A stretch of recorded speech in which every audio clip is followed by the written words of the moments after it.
Hello, everybody. Welcome to Digit's webinar on this St. Patrick's Day. I had to wear my green here to kind of date the day. But happy St. Patrick's Day to everybody out there, and thank you for taking your time today to walk through this webinar. I'm going to give you a quick intro on Digits, and then I'm going to introduce our special guest as well here too. So today, if this is your first introduction to Digits, excited to talk emerging brands and kind of give an Expo West recap for myself and Sam. At Digits, we are a leading independent retail media agency. We are based here out of Minneapolis. Most of my team lives in the Minneapolis area, and I'd say is former Target as well. That leads us from a retail media footprint. We do offer a flagship support office here in Minneapolis for Target. You'll see a lot of my examples in here are Target because of that, but we are national in reach. So we support brands Walmart, Instacart, I would say are our tier one beyond Target, and then pretty much everybody else with a lot of regionals in there as well.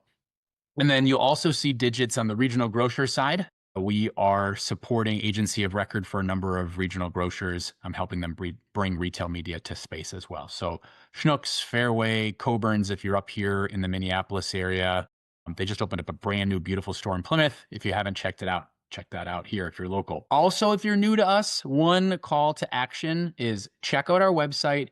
We put a lot of time and effort into our retail media newsletters. So some of you probably saw today's webinar from our newsletter links, but go to our website /digits, retail media newsletters. We offer 4 different streams. Each of them have content about monthly. And so we'll put content out about Target or about national search, or if you're in the regional side, I'm about regional as well, or adult bev. So Digits offers quite a bit of work in the adult bev space. And so we have a newsletter specific into that as well. So with that, I will introduce Sam. So Sam is our special guest. Sam comes to us from Lunr Capital, but before that, he has a history at Target as well. And so his history will be very interesting to you guys. So Sam, if you want to unmute and come say hi as well. Hi, everyone. Excited to be here. Yeah, like Dave said, I started my career at Target across various roles spanning inventory planning, buying, as well as on the Roundel team, working on the retail media sales side of things and working with both emerging brands and big brands on how to execute their retail media strategy at Target.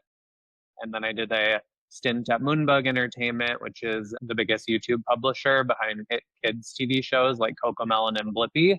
So if you are if you are a parent of young children, I'm sure you have seen either of those shows. They kind of dominate the kids space, but was working with brands on integrating their products into our shows, on the paid media strategy across our channels, and we also produce custom content. And now I'm excited to be at Lunr Capital, kind of bridging all my experience together, helping emerging brands scale into retail on the finance side of things. So excited to be here and chat with Dave through Expo trends and how retail media can support that. Sam, what were your categories at Target when you were on the buying side? Yeah, so I was in kids apparel and the Cat and Jack business to start, and then I moved over to toys, and then I was also on electronics and entertainment on the Roundel side. So a lot of different business models, which was really cool to learn. A lot in the kids space, which kind of led me over to the Moonbug side of things. But here at Lunr, we work with brands across all categories. So it was nice to get that plethora of experience across everything. And before we move on too much, can you put in, if people aren't familiar with Lunr, just give a little plug what you guys do and how you help brands in the space? Yeah, to put it really simply, if you're an emerging brand who is launching into a large retailer like Target or Walmart or even Whole Foods, it's really capital intensive, and there becomes a huge inventory need as the PO sizes significantly increase when you're distributing across thousands of stores. And most emerging brands don't have millions of dollars sitting around to fund that inventory.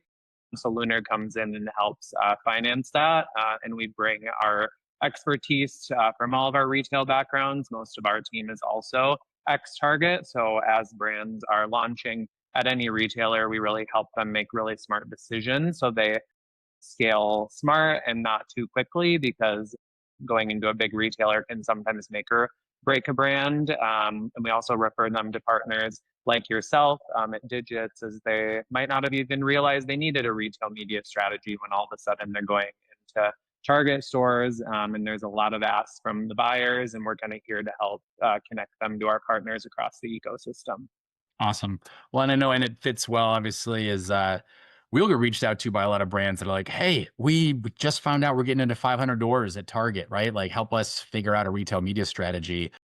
And then we'll ask them their budget, and they're like, oh, we actually don't have any money. All of our money is being spent on, building our products, right? And that's where it sounds like you guys come in once they have, commitments and POs and whatnot, and help kind of bridge that gap. So it Exactly. can it can fund multiple stuff. But awesome. So Sam, how much um I will admit that this was my first time at Expo West. And so if anybody saw either on LinkedIn or whatnot, I was super excited to go. I've been in the retail space for 25 years, holy cow. But even in all my years as a buyer and a merchant, I never had a reason to go to Expo. I was just not in the right business category. But as these smaller emerging brands have been getting more and more into retail media, the last couple of years we probably should have been there. And this year, I'd say the switch finally flipped for me as we have some clients that were going to be at the show. So I guess with that as my backstory, what about yours? Have you been quite a bit?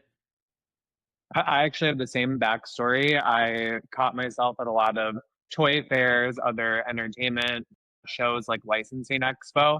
And I will say Expo West really was the biggest and most chaotic one I've ever been to in a good way.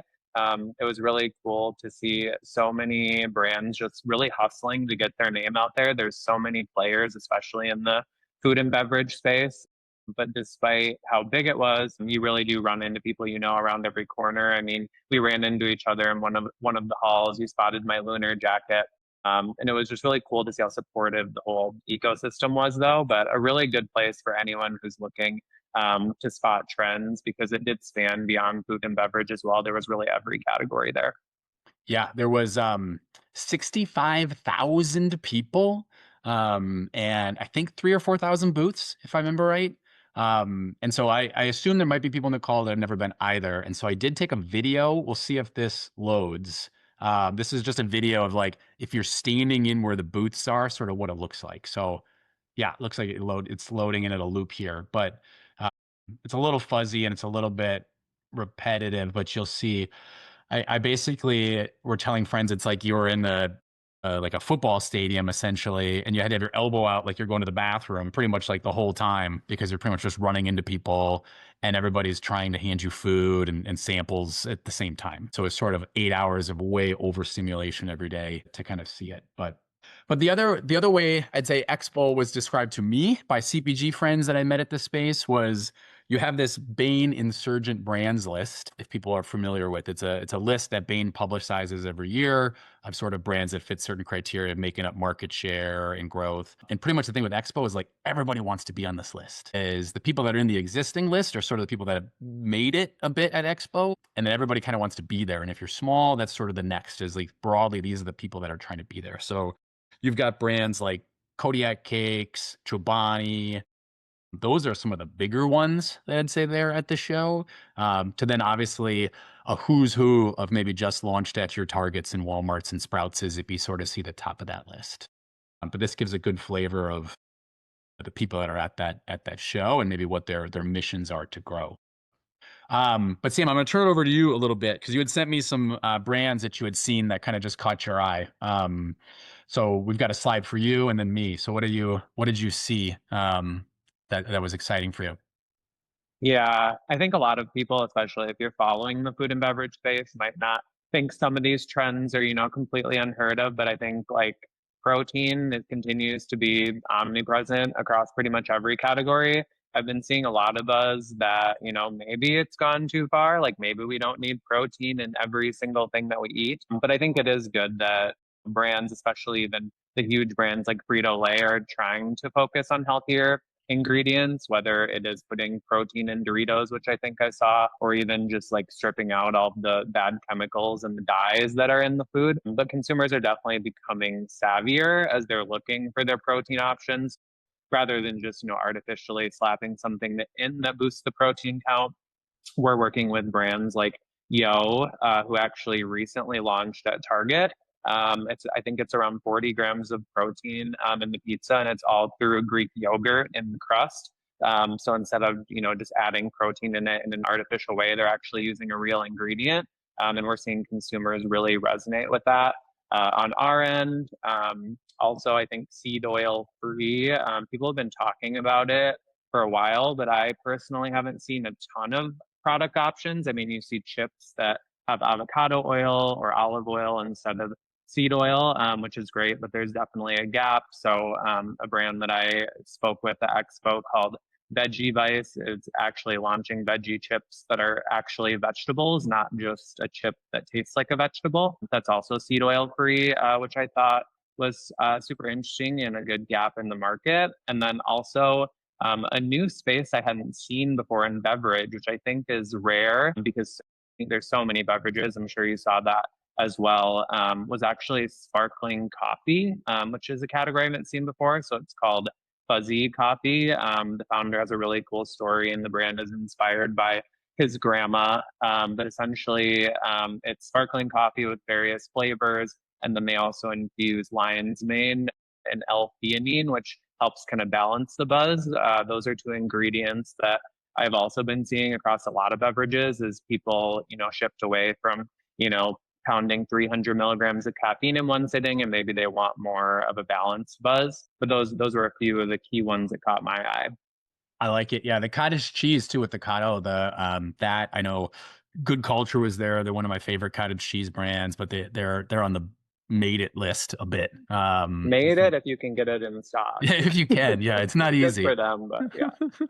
But yeah, that it's so interesting for me. I mean, we have, Digits got its start with like huge CPGs. And we still have them as clients, but like to go to Expo West and talk to, all these brands want to be the next Kodiak. Like that's sort of the short, not gonna say short term, but like again, those are the biggest brands that are there. And so it's great to go to a show where you have brands like Good Culture, Kodiak, um, Aloha Chomps, New Primal, whatnot, that are the ones that made it, right? Like, and then you have a bunch that are below that, obviously, that are just hunting and wanting to hustle and kind of get there. So it's a different vibe than some of your other big shows. But I've got my list. So I only picked two, and I specifically avoided anybody that's client. So if any of you two are on the call, would love to help you guys out. But so I didn't put anybody on here that's a Digits client today. But Amilu Foods, I called them out because I personally have been buying their products at Costco for a long time and love their products. I just sort of would assumed they were more distributed than they are, but I talked to them there and they're not. So I think they're kind of in a growth phase right now. So, but I liked their products. It kind of gave a brand to more the meat case. It seems to resonate. And then Carboni is it's really just an Italian brand, but their booth, they did a really good job. It was super like Italian kind of diner, almost mobstery type vibe that I thought was kind of cool. And then I saw them at an evening event, and I didn't think maybe as much of them until I actually went to the Coburn's opening that I posted on LinkedIn, and they had a whole like end cap and it all looked great, and it just sort of solidified it to me as a brand that I think is doing their branding really well, that I think will probably be on the upswing and has some money and some investment in branding soon. But I think from a recapping, Sam said some of these in his brands, but protein's still the king. Generally, protein tastes good to eat, except for if it's getting mixed, I think, with some weird stuff. So it's there. And then I called column two really just the TikTok list. Like if you use TikTok as a product discovery tool, I would say these are largely probably themes you have seen. TikTok has really taken over, I'd say, as a way to find products, but a lot of this on TikTok Shop. So, functional beverages, gummies, mushrooms, seed oil free creatine, all that fiber. I think we didn't put on the list here, but definitely was one there. And then, one thing actually for you, Sam, have you mentioned seed oil free? I get bombarded on TikTok by these like Bobby approved. Is that something you're familiar with? There's like a Dr. Bobby that does like seed oil free. Is that news to you?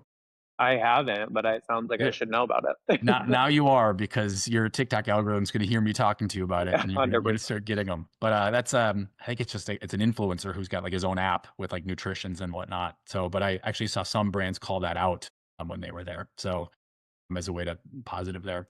And then capabilities, this is one thing, Sam, you had sent over ahead of time, more like art style packaging. Like, tell me more. What did you see? Yeah, I'm really starting to see, and they're kind of becoming similar in a way. So I think it's going to be really important as brands try to differentiate with colors and fonts.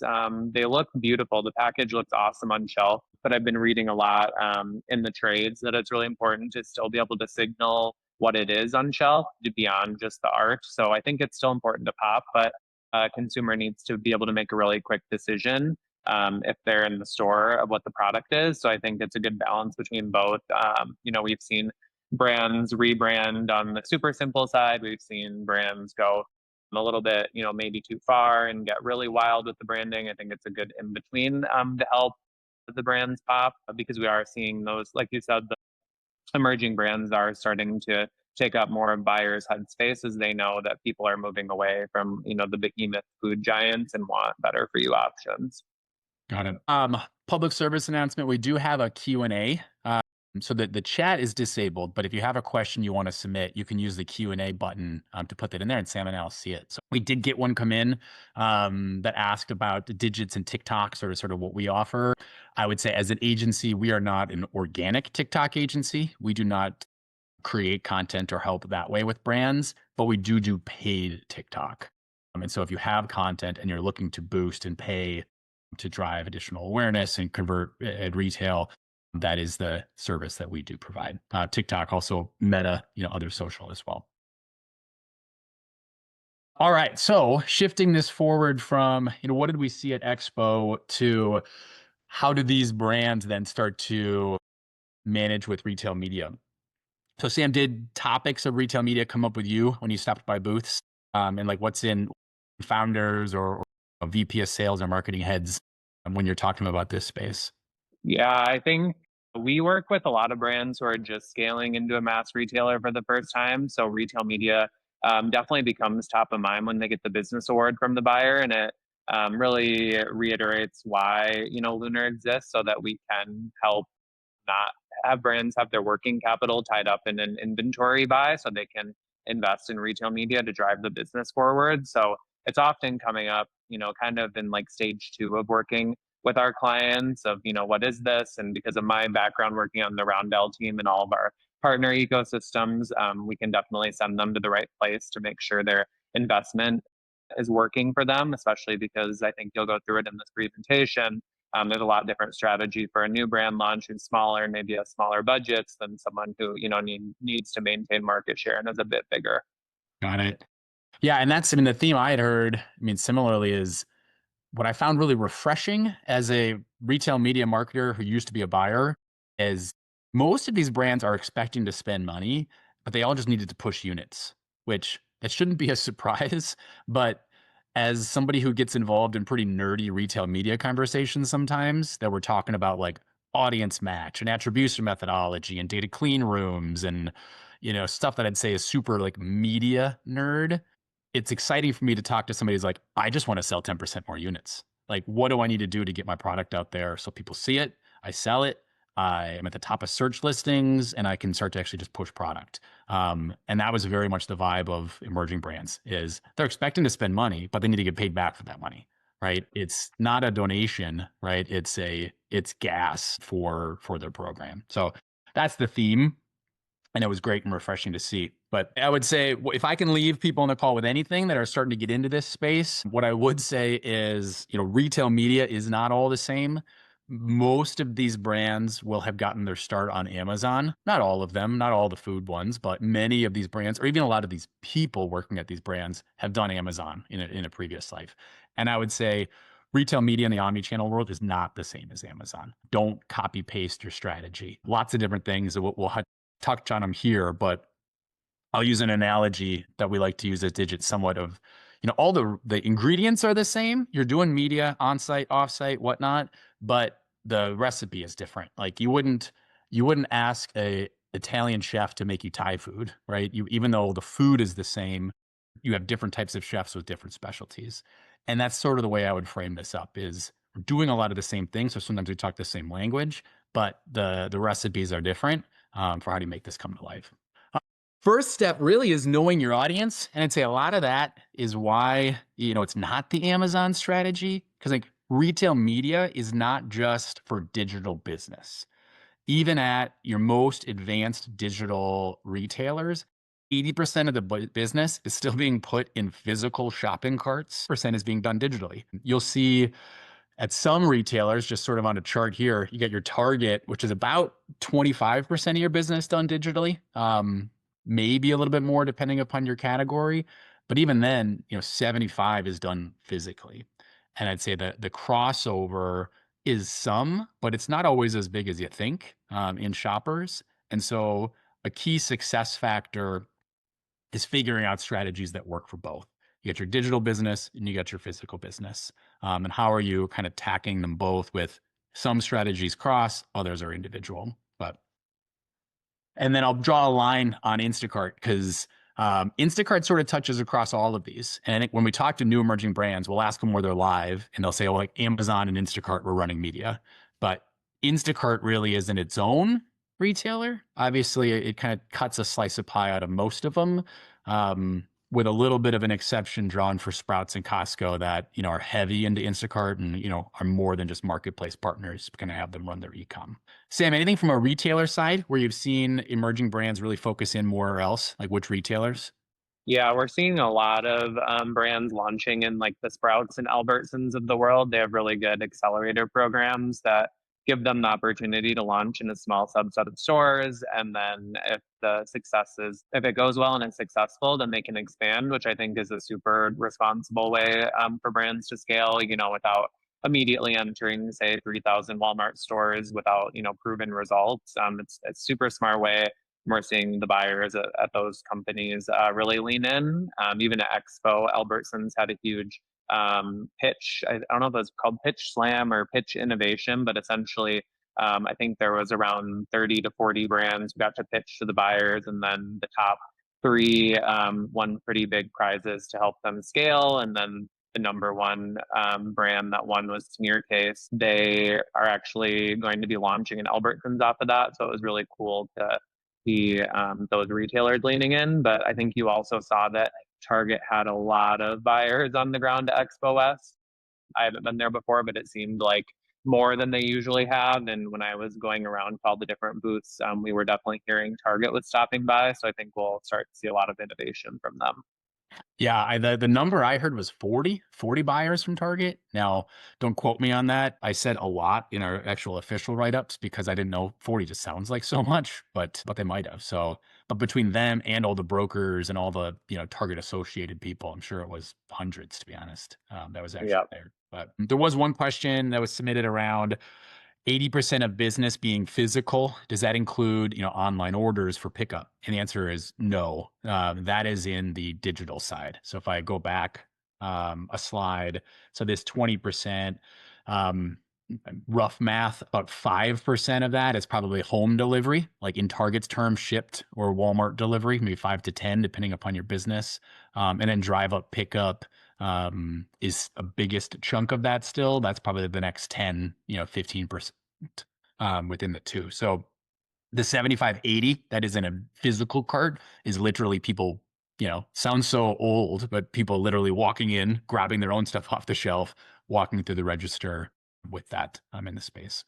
Cool. So we talked about what retailers to activate at. Obviously, it's whatever retailers you're carried at. But I think what my point is here is the rules of engagement with each retailer are different. You can't just operate across Instacart. You need to pick the retailers that you're launching with and then develop your strategy custom for each of them and make sure you're covering physical and digital business for each of those retailer verticals.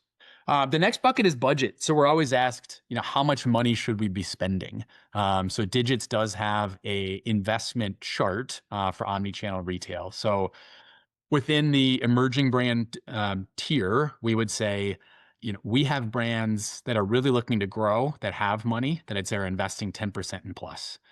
It's hard for me to put a number on paper above that, but we have brands that are spending 25, 30, 40% of their retail POS back in.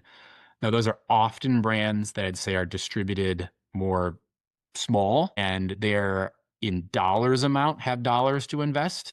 because they're trying to earn a national rollout. Once you kind of scale up, your percentages might have to come down from that. But general percentages anywhere from 2 to 10, I'd say is our range. If you're at 2, you're probably gonna have a hard time breaking through. You're more in a survival mode on the emerging brand, and I would probably ear more towards the 10. I would say a year or two ago, brands were struggling to come to digits with this portfolio or these percentages. Now it's easier, meaning I think brands are kind of getting built and ready to launch with more appropriate expectations. Would you agree with that, Sam? Is that from brands you're seeing? Is this still a struggle, or are they coming in a little bit more with the right budget lines? Yeah, when I was on the sales side at Roundel, usually we'd recommend a minimum of 3% of your annual sales, so similar to the Survive metric. So I think it is table stakes, especially as buyers have so many brands come across their desk and as they're evaluating which of them is going to win shelf space. If you go into that retail buyer with the retail media plan in advance before you even win the shelf space, it's going to go a really, really long way with them to show how invested you are in growing with that specific retailer. So if there are any founders on the call, always happy to chat through like what that looks like or how to put it into your pitch deck in advance as well. But I think, yeah, definitely 2 to 3%, I would say is table stakes to expect when you're going in. Next bucket is media progression. And this, we'll kind of finish out, I think, our content, our pre-scheduled content with this formula is, we are asked often, where should we spend our money? Like, where should we be running retail media? Um, and so we've built this format to kind of talk through your different levers you can do based upon where you're at in your growth and your launch curve. So I'll walk through it this way. So even before you launch, so if you're an Amazon brand or if you're D2C or when you're kind of just getting started, super big focus obviously on your organic tools. So this is your branding, these are your socials, this is your website, this is your CRM. And I'd say this, to be clear, is all pre-digits. Like we are not experts on this, but get yourself a good branding agency, whether that's you or an agency or what, but you want to get all this stuff in order. And that's a lot of obviously who you are. Most new brands do this stuff really well in this space. Move forward a little bit to you're having your negotiations. You get your fireworks that I built in here moment, right? You're getting pulled into a Costco or a Sprouts, wherever you're at. And I'd say this is a time where you probably should be pulling in a partner, whether it be digits or people like us, um, because what we often see missed is brands are not negotiating sort of a retail media strategy or a retail media investment, and they're maybe leaving a little bit on the table. So this idea of stores as media, so leveraging your dollars for placement in store. I'll skip ahead a slide and come back just because I got pictures about it. But you know, Target specifically, these are all Target pictures, has been dedicating a ton to Expo West type brands. This was in January, so that they had a little bit more with New Year. But my point is, if you know you have money to invest in retail media, make sure you're trying to negotiate sales plan placements, end cap placements, pallet drops.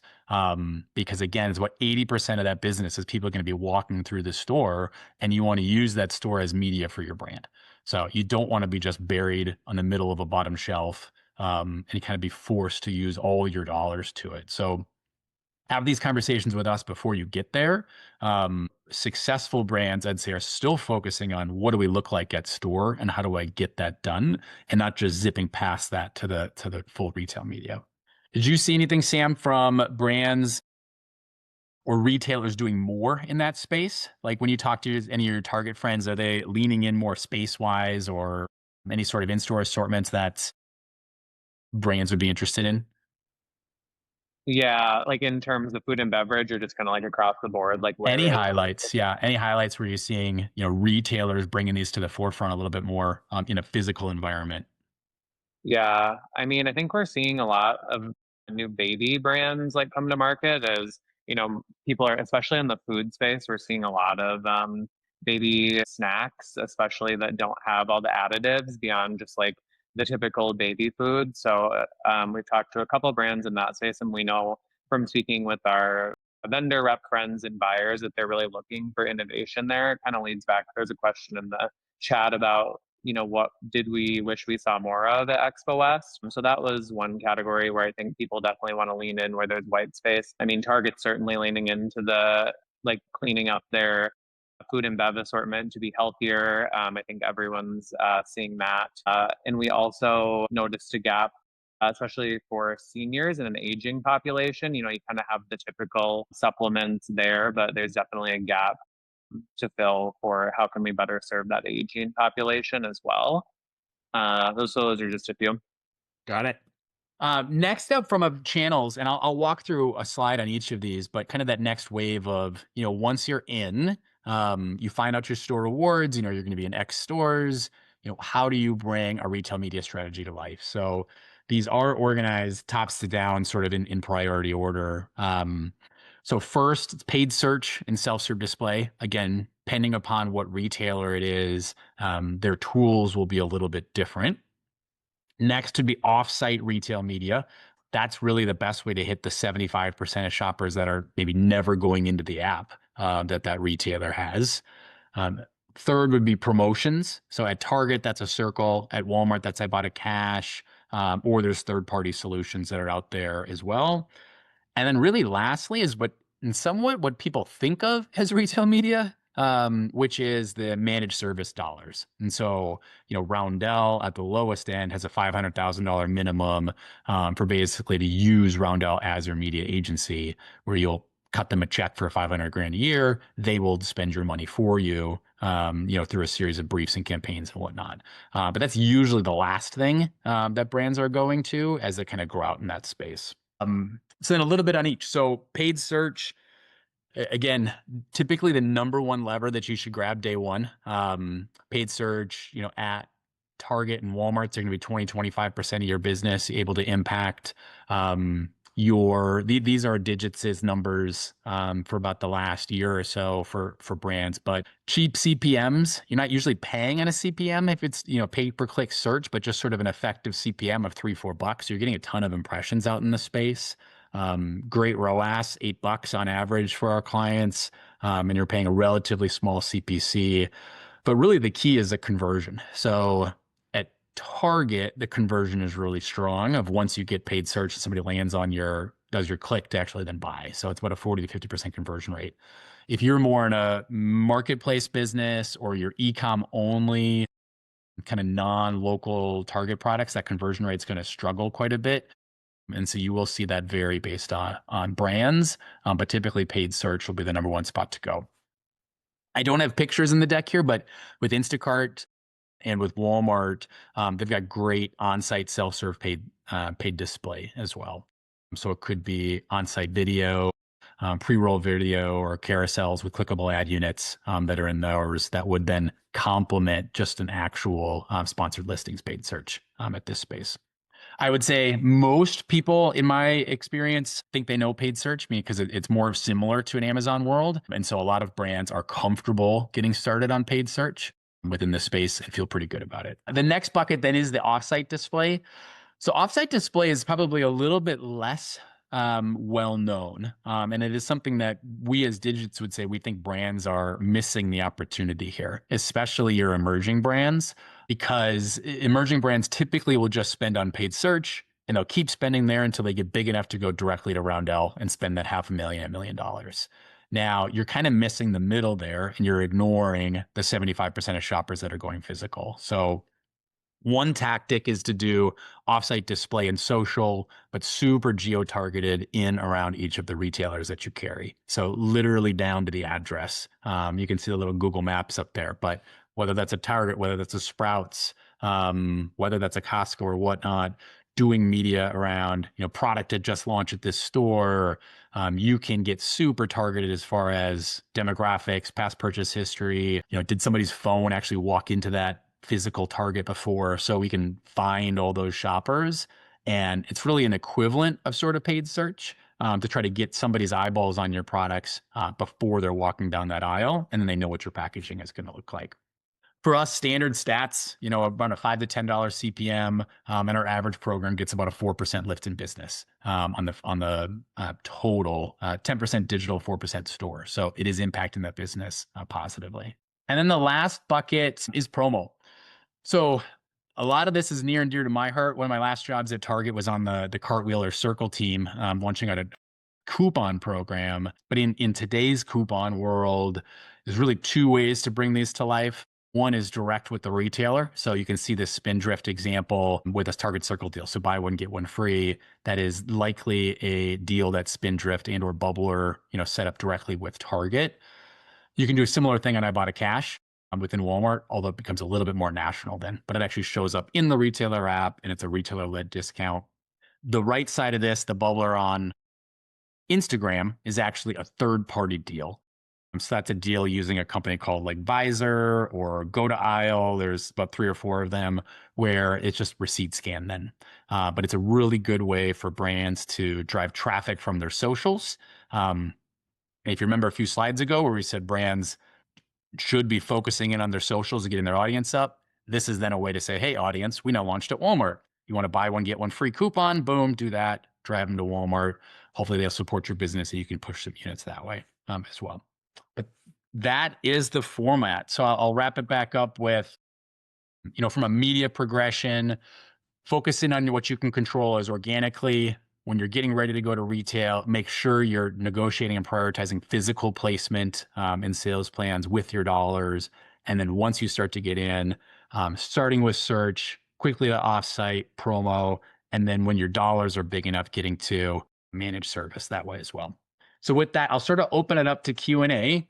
We have a couple in here as well. And so, Sam, I think I'll toss this one to you, but I think you might have answered it already. Something you didn't see at Expo that you thought you were gonna.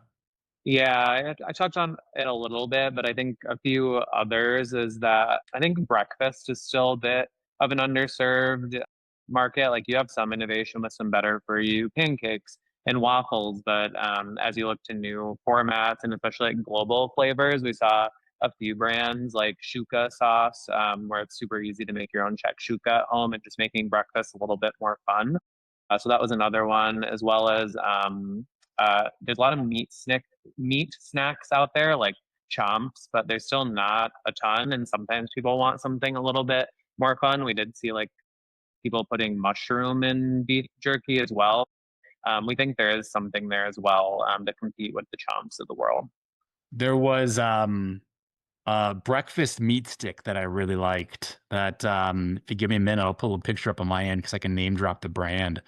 But I agree. I mean, it was like Battle of the Meat Sticks is what Expo West feel like Yeah, like between. I made like a differentiation in the meat sticks. I don't know what it is, but I've talked to a few brands who have protein gummies coming out, which I haven't seen protein in gummy form, which I thought was interesting and quick, especially if like you're really just going to like load as much protein as you can. And his entire ethos was that nobody wants to just keep eating meat sticks; they just want to like easily pop protein. So I thought that was interesting. Yeah, Wicked Cuts. Wicked Cuts was the name I'm talking about. Their whole thing is at breakfast, and they claimed to have like a patent of some sorts on a breakfast meat stick. But then I saw another company that also had a breakfast meat stick, so I'm not sure. Hopefully, I'm not starting All any right. fights. But No, yeah, there you go. Two trends. Oh yeah, sausage, egg, and cheese meat stick. All right. Now there you I'm go. curious. I would get that in one of my C stores at the gas station. So, but yeah, there was New Primal, Chomps, Mighty Spark, all these guys in the meat stick space. So some great brands. I did see a little bit of Indian, as far as global flavors, Indian is definitely on the upswing. I think will continue to be more and more hitting the mainstreams of your Target, Costco's, Walmart's soon. I didn't see as much, and it's not really the show for it, but not as much alcohol, but did see a ton of non-alc. Yeah. And so, and non-alc is a trend even within alcohol. So it's sort of like a hybrid, buffer zone there between functional beverages and alcohol. But a lot of brands advertising themselves almost as alcohol, but without alcohol in it, right? Sort of like something you can drink while your friends are drinking or in between real cocktails or whatnot, sort of that zebra striping trend. So saw a lot in that space as well. Yeah. I think there's a ton of electrolyte packets, electrolyte water. But something that was also emerging that I feel like there's only a few companies right now is like collagen in a beverage. There was a couple brands that I spoke with, which I thought was super interesting and definitely like another underserved trend that I think is coming. One of my favorite protein bars is called Stars and Honey, and it's both protein and collagen. So I think that's definitely one to watch, but I thought I would see more of it at Expo, but personally I didn't, which was interesting. And you mentioned creatine. I think it's just coming on the market, but consumers don't quite know if they need it, myself included. Is it more like if you're really working out a lot? Is it for brain health? I'm hearing like everyone needs it for brain health, but I think there's still just kind of a gap in education, but it will keep coming up. I will share with you, Sam, and the rest that I've seen too many TikTok videos and thought I need creatine. Right? Asked my doctor in my annual physical, and he gave me a big warning sign a little bit more. So Yeah, exactly. I'm like a little bit unsure if I need it. Some people say it makes you gain weight, and then they're like, no, it's just water. And I'm like, I don't know yet. Well, verdict's still out for me. who knows? So there's another question that popped in that says advice for manufacturers whose business is, I would say, 90% physical that are trying to adopt a digital strategy, kind of for their long tail, kind of using marketplaces, Target Plus, Walmart, whatnot for that space. I mean, I would say it's probably starts with the team setup and the function. Is if it's a prime, I'm assuming this is an older legacy type brand that's maybe been around, if it's a physical business. And so I would carve out responsibilities and set up like in Target's world, a tiger team, to sort of like to manage your digital, whether that's through an agency, whether that's, just a team internally. But I would very much draw a line and give people the jobs and the responsibility to try to drive that digital. Otherwise, in my experience, things will move super slow. I mean, an analogy, we've got large CPGs we work with are trying to have some brands move faster, but yet they're all still working with the same big national marketing agency. They all still follow the old budgeting strategy. And so they're all hold to these like concrete rules. And the successful ones we've seen are like, you know what? We're going to let you pick your own marketing agency. We're going to let you decide when your budgets are ready. And they sort of like carve out a safe zone and let those people run with it in a lot faster way. So that's more functional, but that's sort of a way I would do it. Otherwise, I'm not sure they're ever going to get to the right spot to be able to make decisions and move fast enough in that spot. All right, Sam. I think that about wraps us up. So appreciate you attending the Digits live insider session here on Expo. And for those of you on the call, feel free to reach out to Sam or I. Easiest way to get a hold of us probably is LinkedIn, or else we have emails as well that were included, and we'll send that out in the kind of post recap as well. Awesome. Thank you, Sam. All right. Thank you. Bye, everyone.